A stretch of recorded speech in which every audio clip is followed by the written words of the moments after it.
The Chiefs played an undisciplined game against the Jaguars on Monday Night Football. They made several mistakes, and removing any one of them could have possibly resulted in a different outcome of the game. So let's take a look at several of these mistakes that happened throughout the game. We're going to start in the second quarter with 9 minutes left. The Chiefs are up 14-0 at this point, and they have the Jaguars on their heels with a 3rd and 15 at their own 25-yard line. Trevor Lawrence lines up with 3 receivers to the left, 1 to the right in the shotgun. He takes a snap and drops back.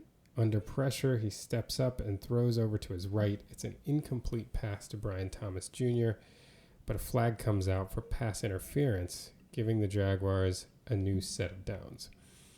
So let's see what happened on this play. To start, the Jaguars look like they're lined up in 11 personnel. This looks to be a tight end, and this is a running back. When you have 1 running back, 1 tight end, that's 11 personnel. And the way the Chiefs have decided to cover this is actually in their, looks like this is a dime package. Dime package essentially meaning that there are 6 defensive backs on the field. 1, 2, 3, 4, 5, 6.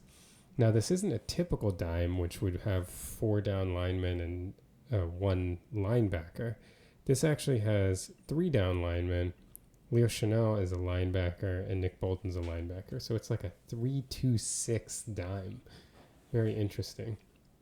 They often use Chanel as a spy in these situations. And so what they end up doing coverage-wise is they're playing a man match, basically a variation of quarters. And how it sets up is essentially Noel Williams is going to have the 1 wide receiver. Then you've got the 2 covered here. Shamari Connor is going to be responsible for the flat. And on this side, it's essentially man on this side because Jaden Hicks is going to do what the Eagles did a lot in their quarters against the Chiefs in the Super Bowl. Since this is a strong formation with 3 receivers on this side, Jaden Hicks is actually going to cheat over here and help to wall off routes coming this way. So he's not going to help over here. He essentially kind of leaves Jalen Watson on an island against Brian Thomas Jr., and he helps on the inside. And Watson, with the Chiefs trust him to be able to man up over here. You can see as the route combinations come, you see he's topping the second, he's topping the first. We have deep safety, and Hicks, instead of playing another deep safety out here, is essentially just walling off any crossers that could come from that side.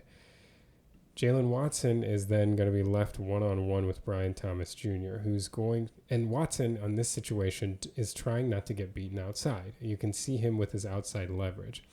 Brian Thomas Jr. is going to drive his route inside, and it's a really good route run by him because he's playing against a defender who essentially is trying not to get beaten outside. Watson knows that he's got help in the middle of the field, and he doesn't have any help to the outside. And so he's going to be tough to beat the way that he's playing his leverage out here. And Thomas does a really good job of driving him to the middle and then cutting hard here. Look at how he cuts and wrong foots Watson, who's now just scrambling to try to get back. So first of all, just a really good route from Brian Thomas Jr. to get open. Now, I don't know why Thomas kind of stops his feet here, because Lawrence clearly expects him to keep going. Thomas stops his feet, Lawrence expects him to keep going, and the throw ends up being far wide of the target. You'll actually be able to see how much this throw was off. It was really uncatchable in this situation. It's hard to see from the sideline view, but we'll see from the end zone. So really, first of all, great job by Thomas, but I honestly don't know why he stopped his feet right here. This could have completely torpedoed the play. Lawrence rightfully, since there's nobody out there, expects Thomas to just keep going. But Thomas stops his feet, and luckily for him, it wrong foots Jalen Watson, who slips. And Watson, in slipping, then just takes down Thomas and gets called for pass interference. It's really unfortunate. If Watson doesn't lose his footing here, this is an incomplete pass and the Jaguars have to punt. Watson slips and honestly doesn't look like he's able to control. It doesn't seem like he's trying to take down Thomas, he just falls right into him. I mean, the official has to call pass interference on this. Just a really unfortunate beginning to what would be many, many errors from the Chiefs. So if we watch it from the end zone view, you see Lawrence, he throws it out here. And you can see how, like, this ball lands. This was not going to be a catchable pass. Now, I don't mean that to be criticizing the referees, because as we know in the NFL, they're very, very liberal with their definition of catchable pass when it comes to pass interference. So I fully expect the official to throw a flag on this play. Anything that's like in the general zip code, they call pass interference. They'll call it a catchable pass because it's kind of hard to tell when someone gets taken down, like how far they would have been able to go. I don't know that he would have been able to get this one, but I expect in this situation an official to call this a catchable pass 10 out of 10 times. But it's really just unfortunate for the Chiefs. If he kept running, he probably catches this ball, but he stops. It makes Watson slip, and the slip bails Thomas out. Because really, this is just a bad decision by Brian Thomas Jr. He should have been running through this. He would have caught Lawrence's pass on the run, and maybe would have been able to, there's a deep safety back here, Brian Cook, but he could have made it really interesting. But from the Chiefs' perspective, if Watson doesn't slip here when he stops, they get off the field. Unfortunately, they can't get off the field, and the drive keeps going. That's mistake number one from the. And we now jump ahead to 8:12 to go in the second quarter. We're on the same drive. Chiefs are up 14-0, and the Jaguars now have a 2nd and 9 at their own 39-yard line. Trevor Lawrence again in the shotgun. He's got 3 to his right this time, 1 to the left. He drops back to throw, doesn't see anyone, and runs straight up the middle, then evades Drew Tranquil, manages to get 16 yards on 2nd and 9 to get a first down. So this was the start of something that became a theme in this game, which was the Chiefs' inability to maintain enough rush lane discipline to keep Trevor Lawrence in the pocket. And it's particularly frustrating because this is something they did pretty well against Lamar Jackson last week, although they did have a lot of help with Leo Chenal playing a spy, which they used intermittently in this game, but not that much. So again, in this situation, the Jaguars are in 11 personnel, 1 running back, 1 tight end, gets you 11 personnel. And the Chiefs are in their nickel with 5 defensive backs. 1, 2, 3, 4, 5. They're actually not playing that complicated of a coverage here. This is essentially cover 1. They're going to have Brian Cook play the deep safety. Drew Tranquil ends up being like the robber defender. And then they have everybody else is manned up in coverage. And then you'll say, well, it doesn't look like you get a quick drop from Nick Bolton. Nick Bolton is taking the tight end, but the tight end initially came in to block. So he's actually manned up on the tight end, but he drops back because the tight end helped to chip on Gelati and then release late. And Jaden Hicks gets the running back as he releases from the flat.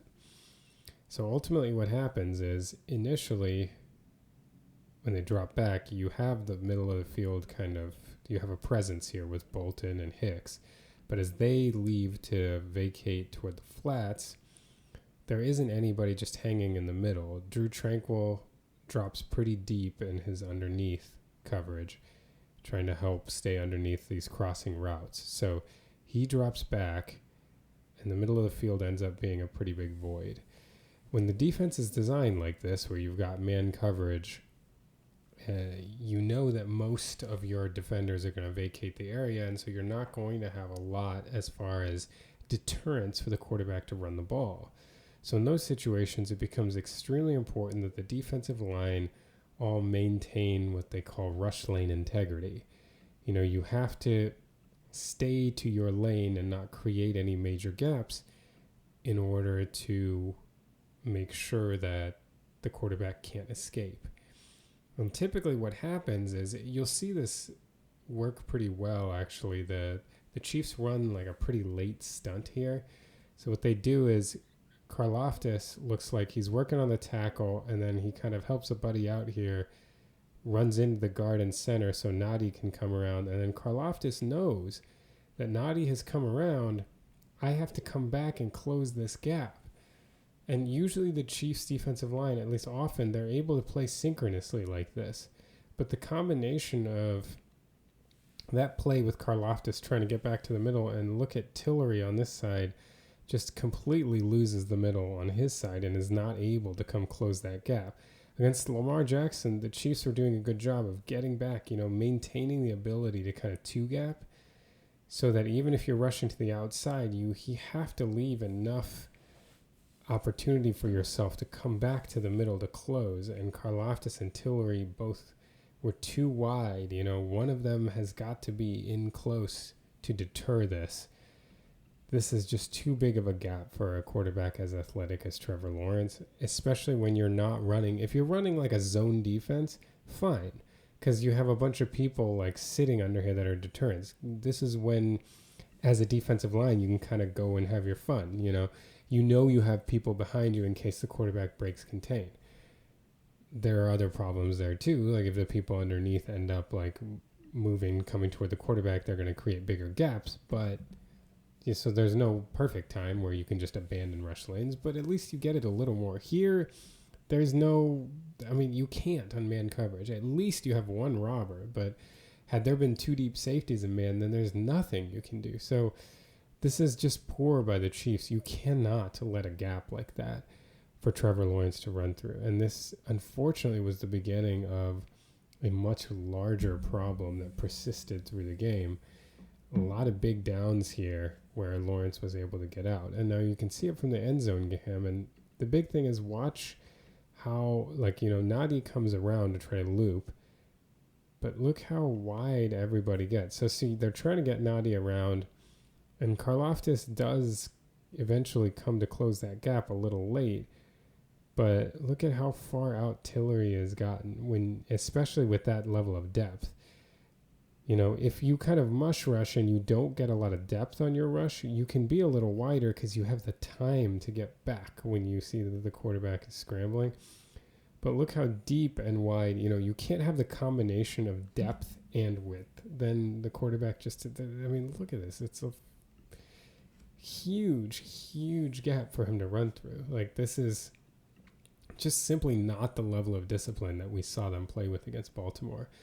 And the line wasn't able to get it together on many of these crucial downs. And there you go on a 2nd and 9, after they've already given up the pass interference, another easy way for Lawrence to move the chains. We jump ahead to 6:04 to go in the second quarter. We're still in the same drive. Chiefs are up 14-0. Jaguars have a 1st and 10 at the Chiefs' 34-yard line. I feel like this is the play that's going to haunt the Chiefs. Well, there are a lot from this game, but this will be one of them. Trevor Lawrence is under center. He's got 3 to his right, 1 to his left. He's got the back behind him. Play action from under center. He throws left to Tim Patrick, who pops it in the air. McDuffie pops it up. Bolton tries to catch it. Tranquil tries to catch it, and it falls incomplete. Huge opportunity for the Chiefs to end this drive. And honestly, I think the thing that will be lost most from this is a phenomenal throw from Trevor Lawrence. So they're running a nice play action concept here, right, where they're trying to leak Tim Patrick across and up. So he comes across the formation and he ends up popping right through. And the Chiefs actually do a good job. Really, they're coming off of the play action and dropping back, and McDuffie does a good job getting depth with Brian Thomas Jr. and then passing him off to Connor. And so McDuffie's available there, and this is not a hugely wide open throw, right? I mean, they do end up having 3 around. They've got over the top, but it's a great throw. He settles this. It ends up going right in between the defenders, even though they're closing. I mean, this is right where this throw needed to be. Great throw from Trevor Lawrence. Patrick, I'm not really sure why he struggled with this so much, actually. He put it on him. I mean, it's almost like the ball got on him quickly. Maybe he had trouble locating the ball or something, because this is a good throw. And he pops it right up. McDuffie isn't quite able to react quickly enough to it, but he does a good thing from a defender to pop it up in the air. And then Bolton is right there. he bobbles it here. And honestly, I feel like, he's going to come down with this, but the part that's hard for me to understand, honestly, is how Tranquil didn't see Bolton. I guess Tranquil, if you look at him, he's so focused on the ball that he just didn't have the awareness. That's real tough from a guy as veteran as Tranquil is. Like, he's trying to make a play, but watch this from Lawrence again. This boot, it's a nice play call. This is a great throw. I honestly, I feel like Tim Patrick, for whatever reason, didn't see the ball until late. It's almost like it surprised him. But he's got his hand out calling for it. It's a good throw. McDuffie pops it up in the air, and this is Bolton's ball. Like, you can see, look at the angle of Tranquil's helmet, that he's looking up for the ball. But, I know Bolton bobbled it once there, but if Tranquil doesn't hit him, Bolton catches this ball. And then Tranquil's unable to corral it. This is really unfortunate. You really would expect a guy as veteran as Drew Tranquil to have the awareness to stay out of the way if somebody's trying to make a play on the ball on your team. Friendly fire ended up causing the incompletion. I think he was just so focused on the ball that he didn't realize Bolton was there. It's really, really unfortunate. Another big mistake from the Chiefs defense. This would have gotten them off the field again, up 14-0. Gotten the offense the ball back. Pick things up with 5:09 to go in the second quarter. We're still on the same drive. Chiefs are up 14-0. Jaguars now have 3rd and 5 on the Chiefs' 29-yard line. Another opportunity to end this game. They've got 3 to the left and 1 to the right. Running back with Lawrence in the shotgun. He drops back to throw. Another gap to run. Runs up in the middle for a 14-yard gain and another first down on 3rd down to keep things going. And again, the Chiefs are in a pattern match coverage, if you see, and they are clearly matching with depth. So the only guys that are playing short, you've got Connor out here in the flat and Tranquil on the flat at this side. But look, everybody else is matching with depth. Look at Bolton turning and running deep to cover those crossers. Look at the depth in the middle of the field, and you have your guys in the flat. When you have a defense like this, you are relying on your line to keep the quarterback in the pocket. There are not reinforcements in the middle of the field, especially if you let him break up the middle. You're not going to be able to stop him from getting a first down on 3rd and 5.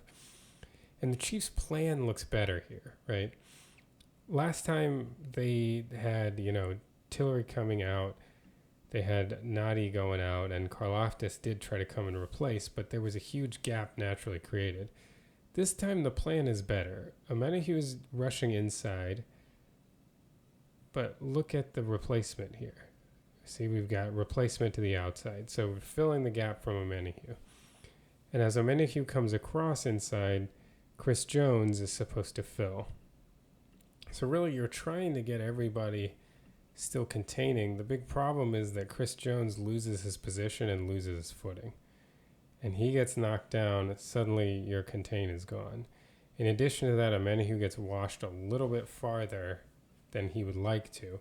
Now, it wouldn't matter if Chris Jones had been able to maintain his position. Amenahue would have had an opportunity to try to solidify it. But when you get washed out too far and Chris Jones gets washed out and knocked down, suddenly there's a huge gap. And this is just confidence building for a quarterback that had been struggling against this defense, especially struggling to throw the ball.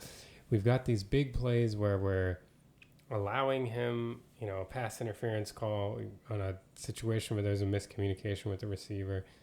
We're allowing him these scrambles, which are a lot easier for him to execute than throwing the ball has been. But again, the Chiefs' defensive line being relied on to hold him in the pocket, something that they did really well against a much more mobile quarterback last week. And they really, really struggled again. This time it was really just Chris Jones being overpowered, which is not something you see very often. You can see it from this vantage point. I really liked the initial plan, like the way that they worked in concert. O'Menahue came across, Gelati came and replaced. Chris Jones just not able to hold his position. I'm not sure what happened here, if he just got, or if he was trying to do too much. But he's trying to shed this block. I mean, at this point, too, you're not really looking for him to come in this direction. You want him to continue here, maybe a little bit over, but he gets washed all the way across, widening out this gap. And as you can see, O'Menahue gets pushed out farther than he would have probably liked to as well. Huge gap left, easy for Lawrence to convert. Another big mistake by the Chiefs' defensive line. Pick things up with 2:38 to go in the second quarter. The Chiefs have the ball 1st and 10 at their own 35-yard line. They're up 14-7, trying to run a 2-minute drill to see if they can get points before the half. Patrick Mahomes is in the shotgun. He's got one to his right and trips to his left. Xavier Worthy comes across the formation in motion.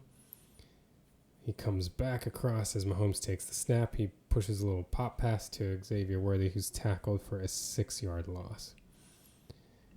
All right. So what are the Chiefs doing on this play? So they're really trying to set up the pop pass similar to the end around that they ran with Worthy last week. And the way that it's set up is Worthy's going to come across in motion.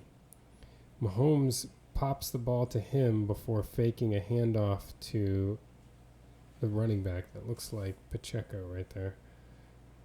Yeah, that is Pacheco. Before handing it off to faking a handoff to the running back, they're going to have Josh Simmons and Creed Humphrey release to block, along with Kelsey and Juju. And the key person on this play is Josh Hines-Allen, who is unblocked off the edge. So there needs to be enough eye candy here to stop Josh Hines-Allen from just flying straight into the backfield. Because if he goes straight into the backfield, which he did, this play is completely blown up. This is what this entire play hinges on. If he's out of the picture, look at what the Chiefs have set up. They've got Kelsey, Juju, Creed, Simmons is coming for this defender. I mean, this Worthy might score here. If everybody hits their blocks, Worthy, with the chance to outrun the angles from these guys, he might score. But the entire play is predicated on Josh Hines-Allen not being able to blow things up. And I honestly don't love the pop pass on an unblocked situation where the guy that's unblocked is coming right towards you, because he can see the ball. Like, part of what puts this defender in conflict and prevents him from running up the field is he's not 100% sure where the ball is. He thinks you might be handing it off. He's unsure what's going on, but you don't even get to do the fake action. The ball pops right up in the air, right in his line of vision. Like, he's not going to pay attention to the play action after that. Like, you see it. It's right there. And he just goes right after Worthy. I mean, part of it is this is just a great play by a guy who was decisive and went, but I don't really understand the pop pass in this situation. I feel like a handoff is a lot better here. Or maybe even just a direct snap is pretty tough, with him coming across. But a handoff just to make it easier to sell that there could be something going the other way, because he needs to at least have some doubt that the play could be going that way. If he doesn't believe at all that this is going that way, or that, he needs to rush the pass or anything other than Worthy having the ball. But when all of your eye candy comes after you toss it straight up in the air, there's no hiding that ball. You can see it, and he drove on it. That's the only... I know a lot of people were like, well, the offense had looked so good before this. The drop-back passing game was so good. Why did they run this play? I don't have a problem with them running a sweep. When they execute it well, it can... Like, this one really could have gone. But I don't really understand the kind of unblocked player plus pop pass combination where the ball is just hanging in the air. But when you've got a guy unblocked, part of it is the deception. You have to have something there that is making him hesitate. And when he can just see the ball, I don't see any reason for him to hesitate. You see it from the end zone view. I mean, Mahomes just tosses it right up, and Hines Allen has no doubt. He just sees it and pounces on it. I didn't really understand, that method of getting him the ball in that situation with an unblocked player that he's running toward. In any case, it stalled this chance at a 2-minute drive to try to flip things after the Chiefs had committed a ton of mistakes to let them come down and score and make it a game again. They weren't able to get their offense going and ended up having to go into the half. We picked things up with 8:47 to go in the third quarter. Chiefs are still up 14-10, but the Jaguars have a 2nd and 8 at the Chiefs' 10-yard line. Trevor Lawrence is in the shotgun. He's got 3 to his right, 1 to his left, and Tootin in the backfield with him. He takes a snap, drops back, and again has a massive gap up the middle, is able to run through it, break a tackle, and get in the end zone for a touchdown. So you got the Chiefs in their nickel, and they're going to rush Nick Bolton. So they've got a 5-man rush here, and they're playing like man match concepts behind it. Again, no spy, nobody waiting on the quarterback. They're really relying on the defensive line to keep him contained. And again, like we mentioned earlier, the culprit seems to be Jerry Tillery. He's getting moved off his spot too easily to vacate these lanes right up the middle. Chris Jones is facing a double team, and so, he gets moved off his spot a little bit, but actually anchors pretty decently against it. But look at Jerry Tillery just completely washed off his spot and creating this wide gap.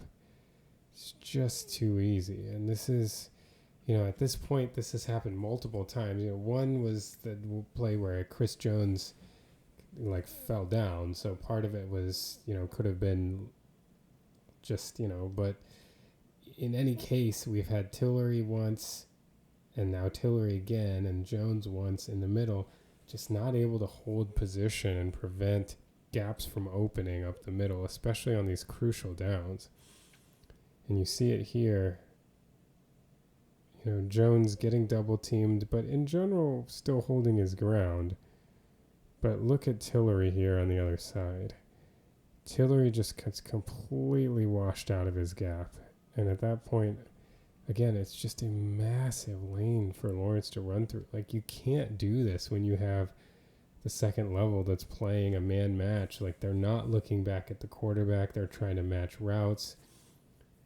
The Chiefs just could not get this together and didn't seem to prioritize it until way too late. We've already had so many crucial plays here that were extended, drives extended or completed in this case because they're not able to contain Lawrence in the pocket. It's very frustrating that a team that was able to do this to Lamar Jackson couldn't get it together against Trevor Lawrence. We pick things up with 3:26 to go in the third quarter. It's a 14-14 game, and the Chiefs have a 3rd and goal at the Jaguars' 3-yard line. Mahomes is in the shotgun. He's got Noah Gray to the left and a 3-man bunch on the right. Kareem Hunt is in the backfield with him. Travis Kelce ends up coming in tight, or a little offset from tight. Mahomes drops back, and he throws an interception that we don't have to go through the whole thing, but is very well returned all the way back for a touchdown. Tyquan Thornton with a good effort here to come all the way back. And he tried to get this ball punched out right at the end, but wasn't able to. Also should say respect to Juju for getting all the way down the field there as well. But let's take a look at what happened here. So the Chiefs ran a concept that they run quite frequently, actually. What they're doing here is, so Tyquan Thornton is going to go back to the back line. They're going to have Juju run a slant over, and Travis Kelce is going to be a delay coming back behind.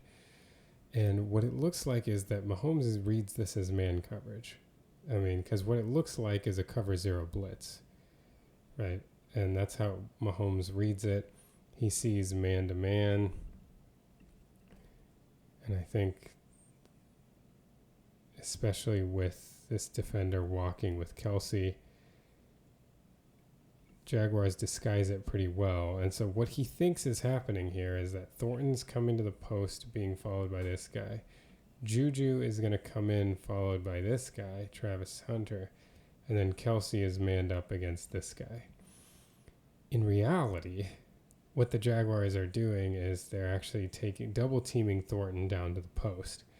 So they have two guys drop back. 1, 2. Kelsey is manned up with just one. And they let Juju release free because they're going to have both the linebacker and defensive tackle drop back into underneath zones. And watch the result here. So see I misidentified who's guarding who. These two double Thornton. He's got Kelsey. So from Mahomes' perspective, that I feel like that decision was very smart, particularly having Hunter participate in the double. Because what it looks like is the Chiefs are trying to get a rub action here, right? With Thornton coming up, Hunter has to go around, and so that leaves Juju with an opportunity to get open. And that's kind of what it looks like is happening initially. When Mahomes is making this throw, that's what it looks like. He's reading the right. What does it look like is happening here? Travis Hunter is trying to get around and get to Juju. So he thinks, oh, I got Juju open here on the concept. And actually what's happened is Hunter is dropping back with Thornton, and you have the linebacker coming underneath to get any kind of crossing route. So it's not the kind of the man blitz that was anticipated. Instead, they actually just release Juju to the underneath defenders. And it's unfortunate, like, had Mahomes seen this, like, they could have, like, ad-libbed and tried to figure that, like, if Mahomes has a beat to allow Juju to cross or anything. But Mahomes is trying to make this a quick hitter. He thinks they've got the rub. Based on the man coverage read, he thinks that he's got him free release. He's expecting both of these guys to be rushing the passer and Juju to have a free release over the middle against the zero pressure. Honestly, you hate to admit it when you have a great quarterback, but sometimes everybody gets got. Mahomes got. Like, they just outfoxed him on that play. It happens, They showed him a look. He thought he knew what he was seeing. They bailed out of it into something else, and they tricked him. They got him. It's unfortunate, a huge costly error from the Chiefs. Like, this is one of those where the Jaguars were just better on this play. And you see it here. So it's going to be these two that drop out. The defensive tackle and linebacker. They really sell the rush initially, and then drop out just in time to get there.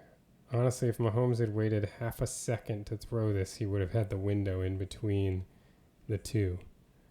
But he's not looking for that at all. He's just trying to get it out quick because he thinks he's beaten the man coverage with the route combination. It's just, sometimes the other team does a good job and they get you, and that's what happened here. The Jaguars just got Mahomes. We're now at 1 second to go in the third quarter. The Chiefs are down 21-14, and they have a 1st and 10 at the 44-yard line of Jacksonville. The Chiefs are in the shotgun. We've got Pacheco to Mahomes' right, 2 to the right, 2 to the left. Mahomes takes the snap, hands to Pacheco running left. He gets about 7 yards, but there's a flag on the play for holding, which ends up setting the Chiefs back, going from a possible 2nd and 3 to a 1st and 19. And if you see here, this is a simple zone run here, and the culprit was Kingsley Suamataia. So we're going to take a look at that from the end zone view. And if you notice right before the snap, Josh Hines-Allen shifts inside. Right there, right at the snap. And I think it kind of messed with Kingsley's attack point. He was ready Hines Allen switches and Kingsley gets to him and immediately is not able to, he looks like he's trying to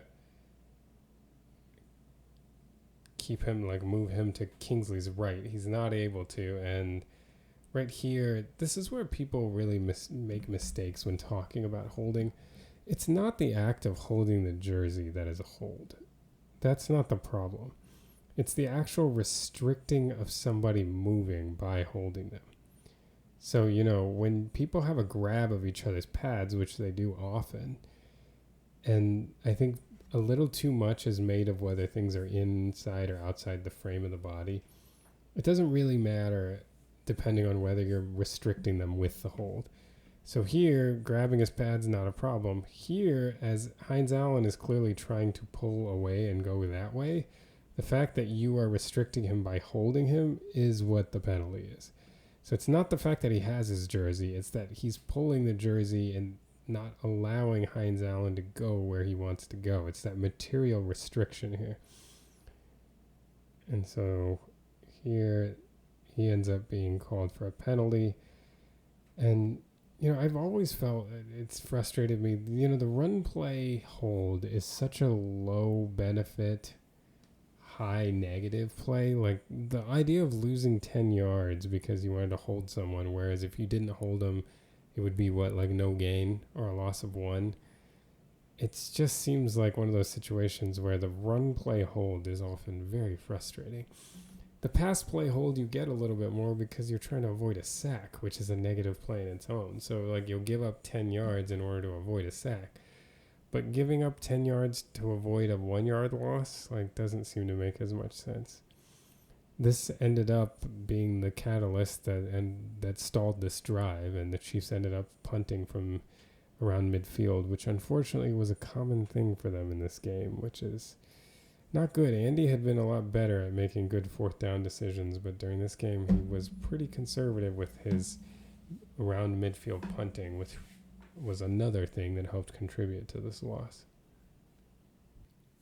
We jump ahead to 1:01 to go in the fourth quarter. The Chiefs are up 28-24. The Jaguars have a 3rd and 7 at their own 43-yard line. Trevor Lawrence is in the shotgun. He's got trips to the left. One on the right is Brian Thomas Jr., the tight end, then motions from left to right to make it a 2-by-2 formation. Lawrence takes the snap. He throws deep down the right sideline and completes it to Brian Thomas Jr. for a gain of 33. A field tilting play and getting out of that jam on 3rd and long. All right, so what's going on this play? The Jaguars are 11 personnel. 1 running back, 1 tight end, and then they've got 2 wide receivers to the left, Brian Thomas Jr. over to the right. They motion the tight end over, so they end up in 2-by-2. The Chiefs are in their dime, meaning they have 6 defensive backs. 1, 2, 3, 4, 5, 6. They're actually playing a 3-2-6 dime, which means that they've got 2 linebackers on the field, Bolton and Chanel, and only 3 defensive linemen. So what they end up doing is they end up blitzing 5. So both linebackers come. So they have a blitz, and they run a man match concept that really does a good job of mitigating the Jaguars' route combination. So the Jaguars are going in breaking.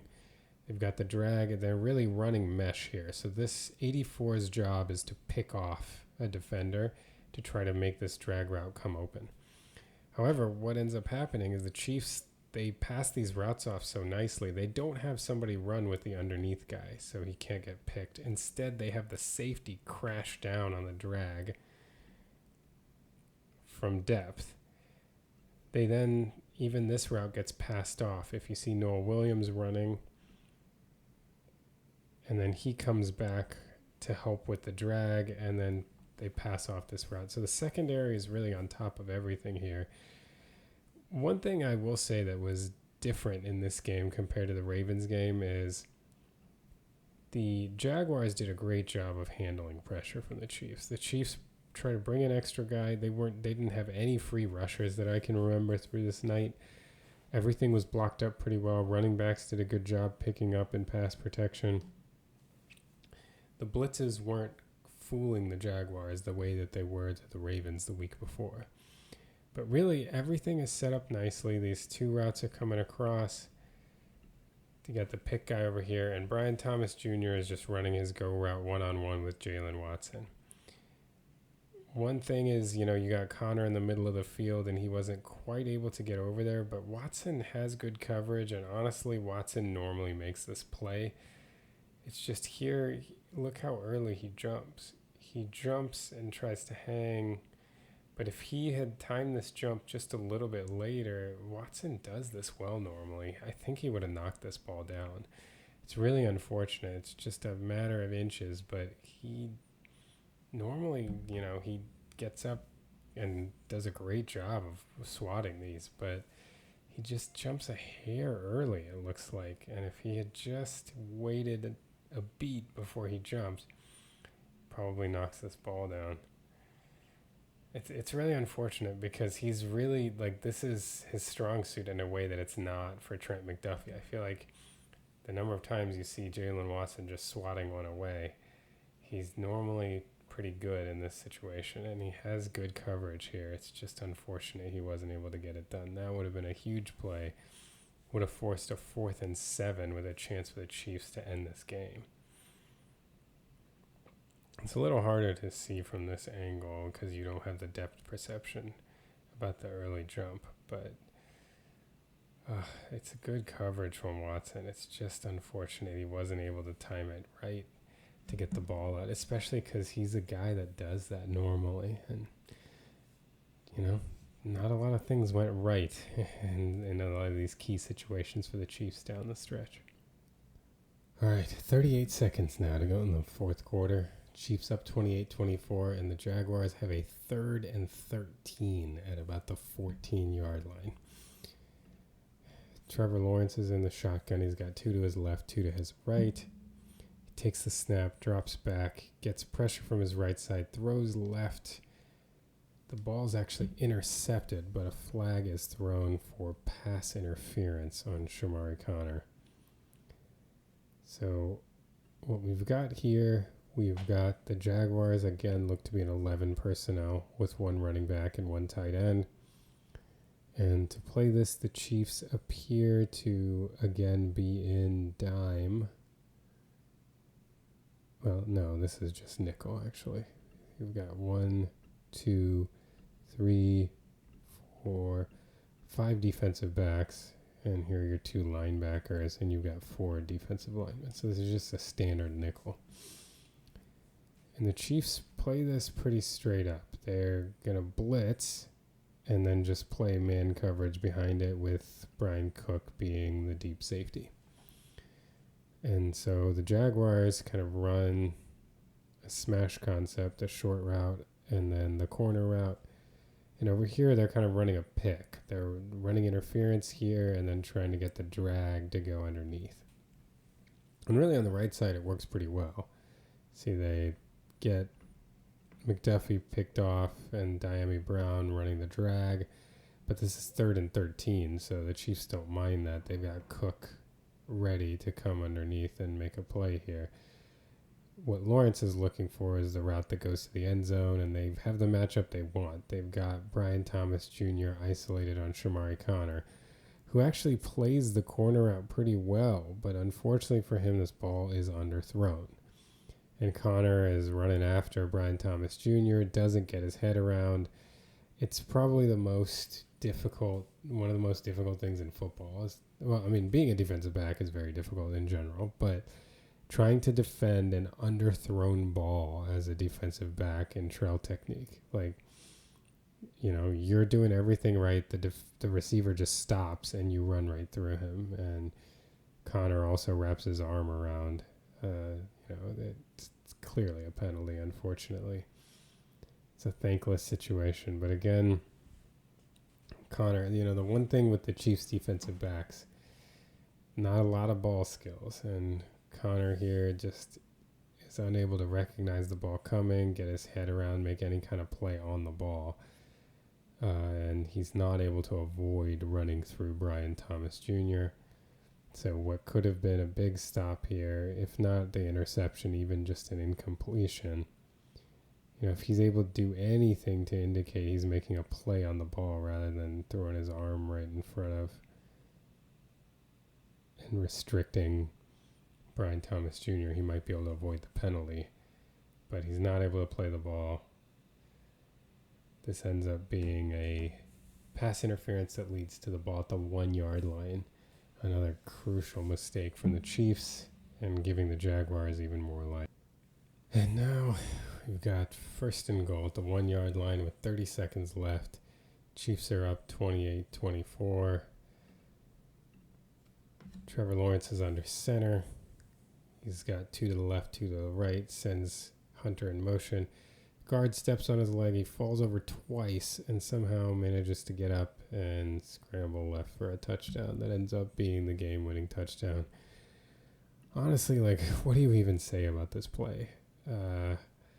First of all, it's just fitting that the Chiefs blitzed from the right and Lawrence gets up and goes left. Charles Omenihu, the one guy really on the left, they only have one guy over there and he gets knocked down. It's just amazing to me that Lawrence falls down, tries to get up, falls down again, and nobody is able to, you gotta credit the offensive line here. That he has the ability to fall down, get up, fall down, and nobody is on him at this point.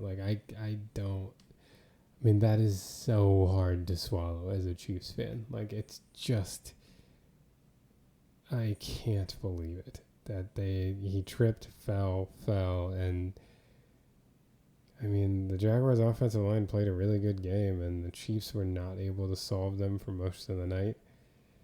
And then when they did get over here, you'd think Tranquil is heading toward him. Tillery actually heads Tranquil off, knocks Tranquil away from having a chance to make the play, and then Tillery can't make the play either. And Lawrence goes in the end zone. This is just unbelievable from a Chiefs perspective. The shift gets everyone over to the right, and Tillery again is the other person. It's Hicks. Don't you have the awareness here that he's on the ground? Someone like Hicks, if you just when the guard shoots over, if you just shoot the gap, do anything. The quarterback's on the ground. Somebody just get down there and touch him. Anything. It's just that. Fitting way to end this game for the Chiefs. It's hard to believe all the things that happened in this game. Just the Chiefs weren't on their game, and they made too many mistakes. And yes, if one or two things had gone differently, they would have won this game. But gosh, that's a lot of mistakes to make in a game, and we didn't even cover every single one of them. 13 or 14 penalties. Just a really poor showing by the Chiefs, an undisciplined showing. But the good news is that we've seen things like this before, and hopefully they can get it cleaned up and get back into playing the way that we're used to seeing them play.